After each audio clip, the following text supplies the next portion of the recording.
in the wisdom of God all the time and not every now and then. Right? I'm talking about walking in the fullness, because we can't walk like Jesus if we don't walk in His mind and have His mind living through us. His mind, we have His mind.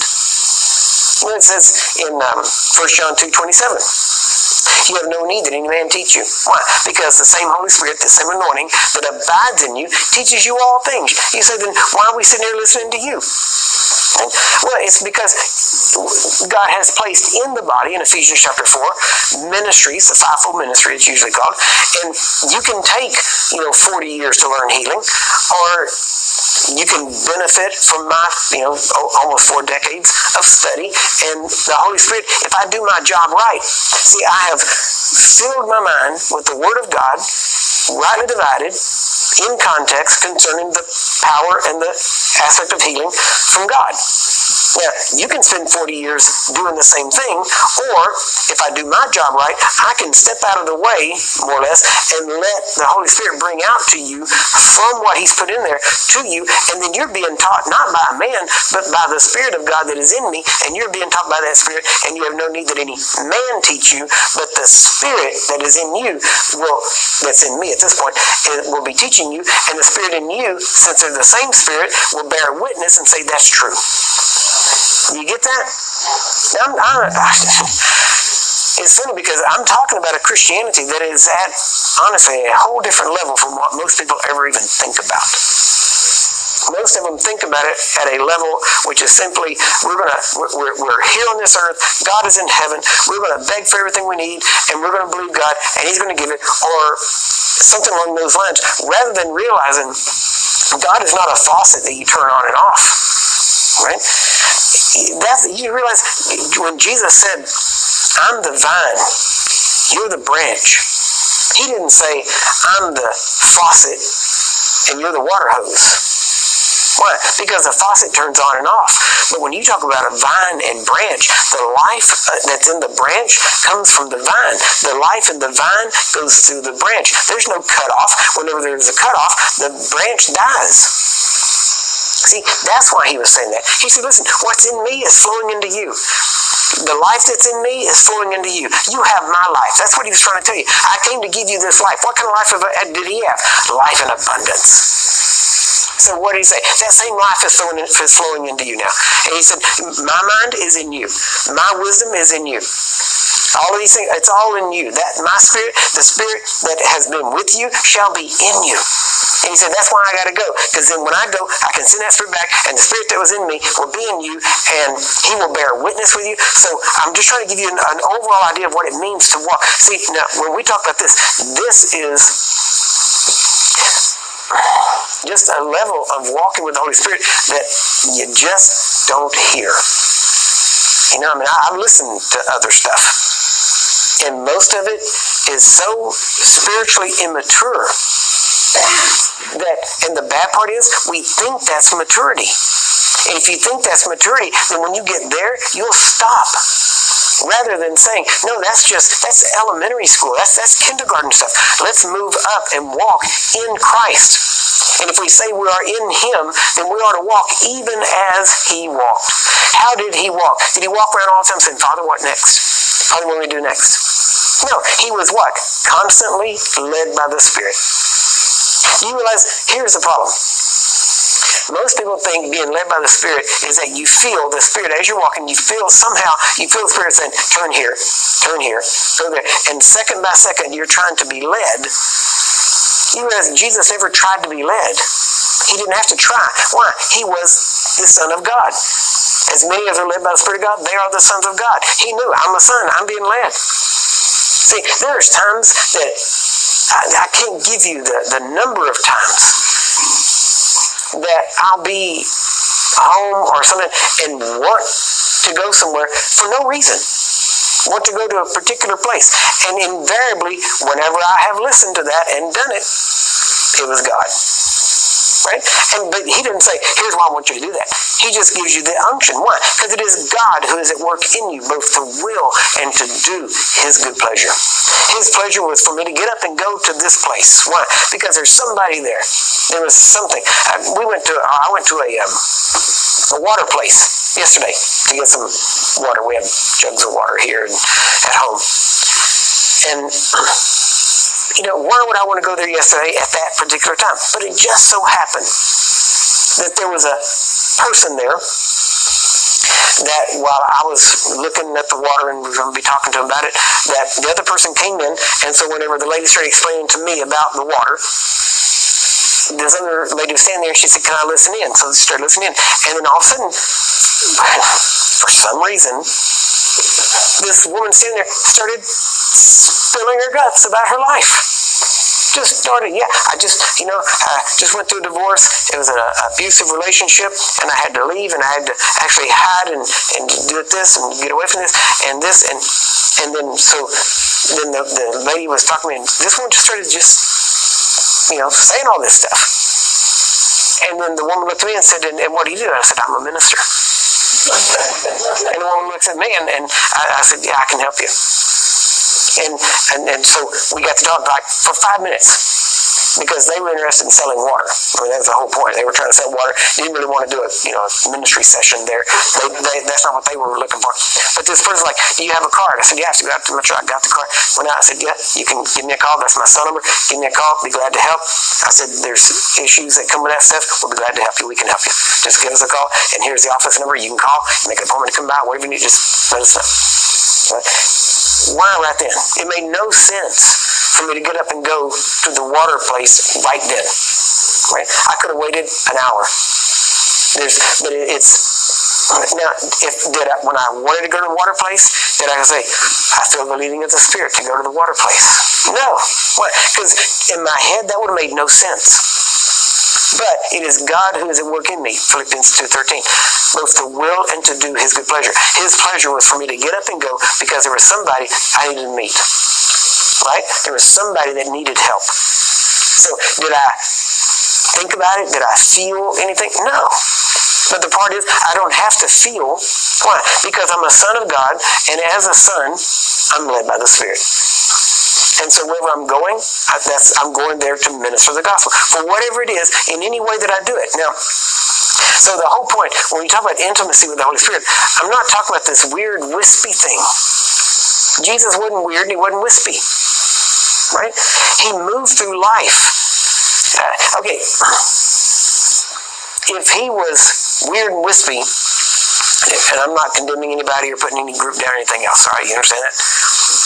But if you could see that in the Bible, then people that are very conservative in their religious views wouldn't have a leg to stand on by them saying, oh, Jesus didn't do that stuff. You understand? I mean, if it said, and Jesus, overcome with the Spirit, began to, shake and fall down. Okay? I'm not against shaking and falling down, but it doesn't mention that. But if it did mention that, then those people in those groups would say, there's something to this shaking stuff. But because it's not there, because Jesus didn't have to act a certain way, he walked in the Spirit. For some reason, we think when the Spirit is upon us, we have to act different. Right? He didn't come to make you act different. He came to let you live different. You understand? He didn't come to make you do things. And again, I'm not against that. And there's times when it's a blessing for people and all that kind of stuff. I'm just saying, that's not normal. Normal life is having the wisdom of God, that wherever you go, you can speak a word to a person, and you start talking to them, and you're going this direction, all of a sudden it goes off this direction, you don't even know why you're saying it, but it's just coming out, and the person starts crying, and you're blessing them. Okay? That's the Spirit of God in you. You see? And the thing is, if you do that, it shows that you're smart enough to yield and just go along with him. Why? But you don't stop and go, okay, well, I sense the Spirit wants to go a different direction. So if he said that, they're probably going to walk off and leave you standing there. But I've had so many people come up to me and ask me for prayer. And as I start to minister to them, I say, I'll pray or whatever it is, what they ask me to, and then I keep saying things, stuff starts coming out, and pretty soon it's, I needed that. I needed that exact thing. I needed this. I didn't know it was a word of wisdom, but it was a word of wisdom, right? It was a gift in operation. But for me, it wasn't a gift. I didn't feel like, all of a sudden, oh, he's here. I feel something. So the next word that's coming out of my mouth is going to be, thus saith the Lord. Here it comes. It's not like that. Jesus didn't. Jesus never said that. He never said, thus saith the Lord. You realize that? And yet everything he said was, thus saith the Lord.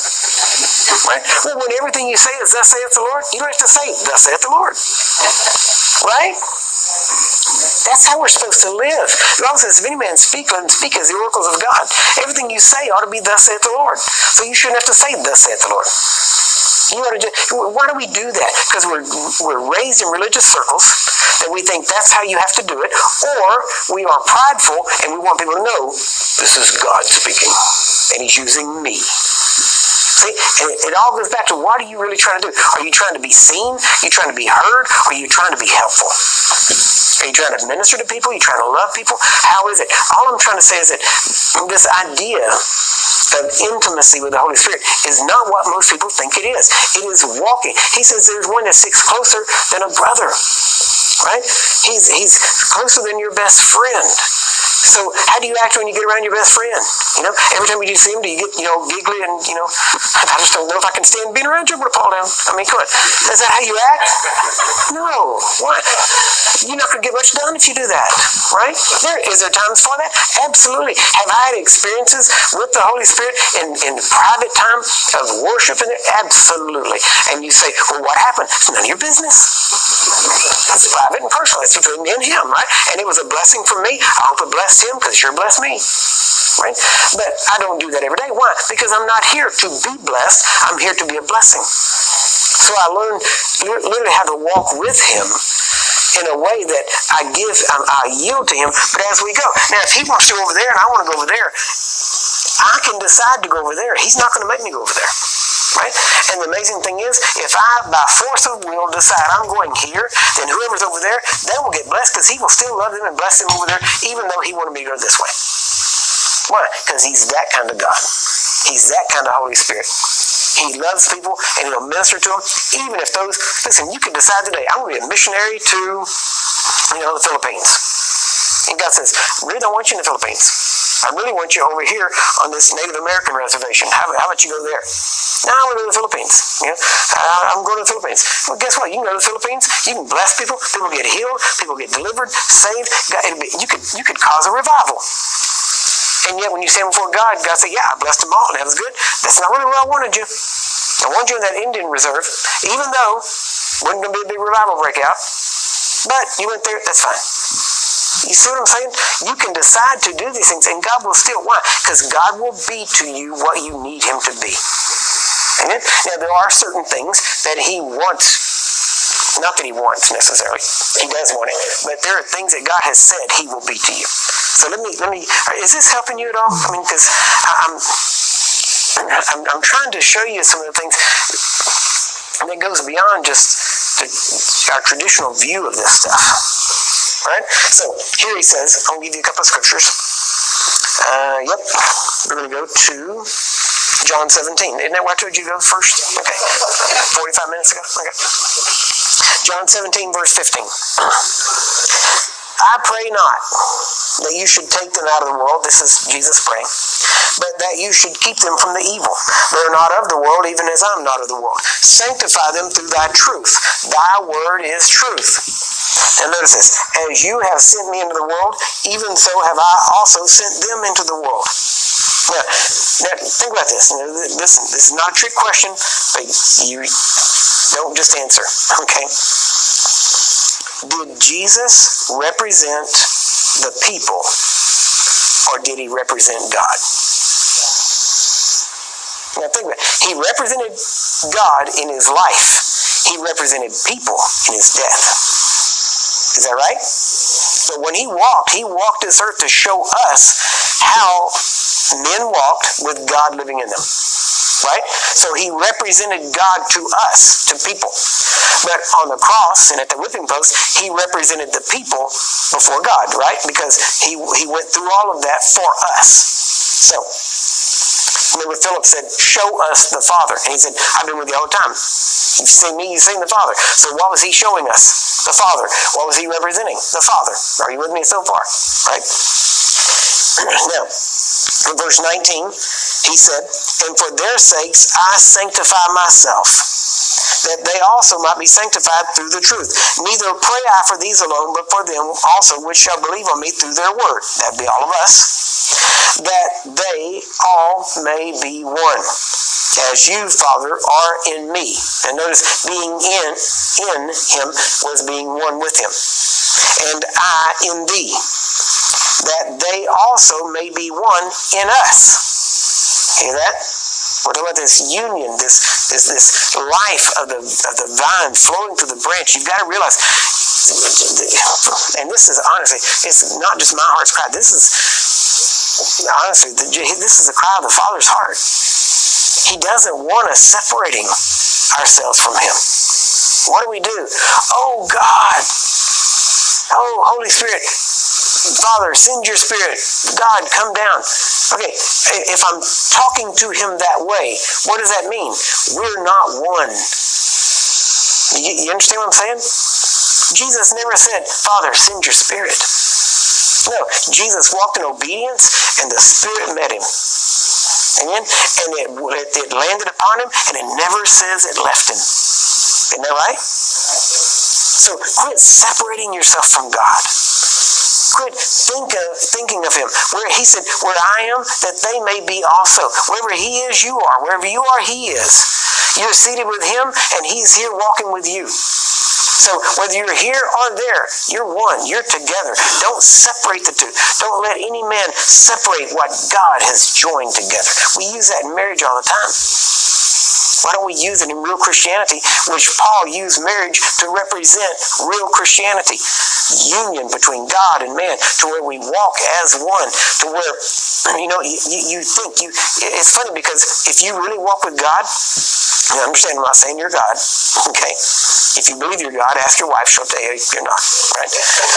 So, but if you really understand this oneness, whenever you commune with God, it will sound like you're talking to yourself. Amen? You understand that? You're not talking to yourself because you're not God. But as he speaks, you already know what he's going to speak because all that wisdom and knowledge is already in you, and his Spirit is bearing witness with your spirit that what he's saying is the truth. And so it's almost like you already know what he's going to say before he says it, but when he says it, you automatically know to agree, and it sounds like you're talking to yourself. Is it any wonder that in the Middle Ages or the medieval times, whenever a person started walking with God, they thought they were crazy and would lock them up. Well, guess what? They still do that sometimes. Right? I mean, honestly, you either get so full of the devil or so full of God. And if you get so full of the devil, you get locked up. Right? And many times you get so full of God, you get locked up. That's what happens. You say, well, how's that happen? Because you don't fit in. Right? And if they can't lock you up, they'll try to crucify you with your, crucify your character or something. They'll try to do something. Why? Because it's an offense against religion whenever you walk in the fullness of God. Because religion likes to control people and manipulate, and God likes to free people. Amen? So, very quickly here, I'm going over here a little bit at a time. He says here, that there may be one in us, verse 21, that the world may believe that you have sent me. And now watch this. And the glory which you gave me, I have given them, that they may be one, even as we are one. You hear that? Now, he's in us, we're in him, he's in the Father's in us, the Spirit's in him, the Spirit's in us, we're walking in the Spirit now, and you get this thing, you can't tell, it's like I used to tell people, it's like the shell game, you can't tell who's who. Why? Because you shouldn't be able to tell where you stop and he picks up. Because if you can tell if you can tell where you stop and he picks up, you're double-minded, because you have the mind of Christ, and it's supposed to go in everything. You got that? It's just like you look at a marriage. If people are not of one mind, they have two minds. You have division in that marriage, and then that's where chaos comes from. That's where the division, the arguments, fights, all that kind of stuff. Why? Because you're not one. You have two different minds, two different opinions of where you should go. Right? I'm not saying you can't have different ideas of how to get there, but where you're going, you ought to be of one mind of where you're going. Amen? And it's the same thing with the Father. That's what I'm talking about. This is why this doesn't fit in with the normal idea of what intimacy with the Holy Spirit looks like. Why? Because most people think that intimacy means you're over here lost in this cloud-like thing, and nobody can talk to you because you're lost over here. Jesus did not live that way. Jesus was among people. He did pull himself aside at times, and you should too. But those were at times, and they weren't all the time. He spent time amongst people, and he was always showing the Father. We ought to be able to spend time among people and still show the Father. Why? And it shouldn't be a hard thing. It's like, okay, I gotta get away from everybody because I'm tired of being this. No, this is who you are. Right? That's why I tell people, the longer I talk, why do you think it's so hard for me to shut up sometimes? The longer I talk to you, the stronger I get. And who wants to stop getting stronger? That's why I tell everybody, every one of you, and we ought to take, it'd probably take a whole weekend, but let's, sometime we ought to just get everybody and say, one by one, preach 5 minutes. Take a verse about this new creation and just talk about it. Read it and talk about it and watch what happens. Because if you want to know this stuff and you want it to live out in your life, teach it. When you teach it and you share it, it grows in you. See, you think, I don't want to share because I'm afraid and I don't think that. No, it ain't got nothing to do with that. You share because you'll grow. Right? You share with people, you grow. They grow, but you grow. Why? It's sowing and reaping. You can't give to them and you not get back.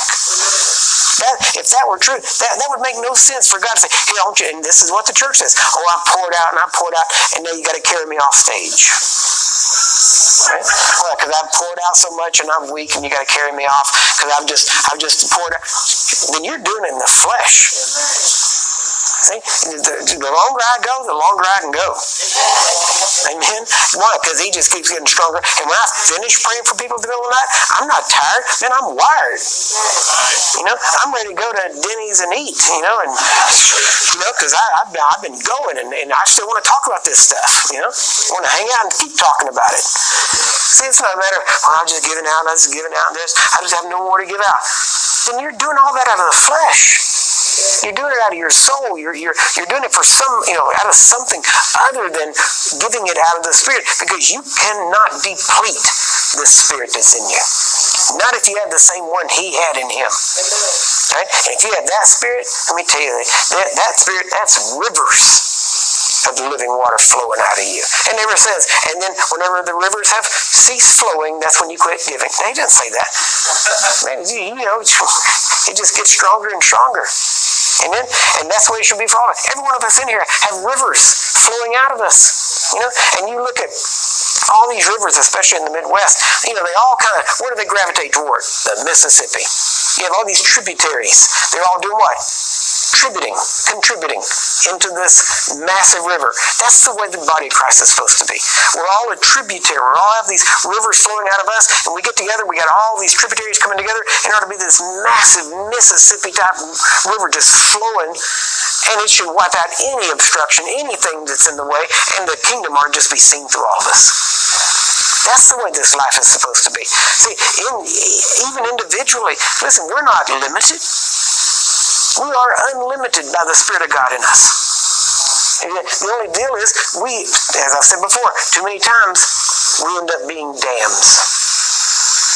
And we need to realize how to open those dams and just be rivers of living water. Amen? But now,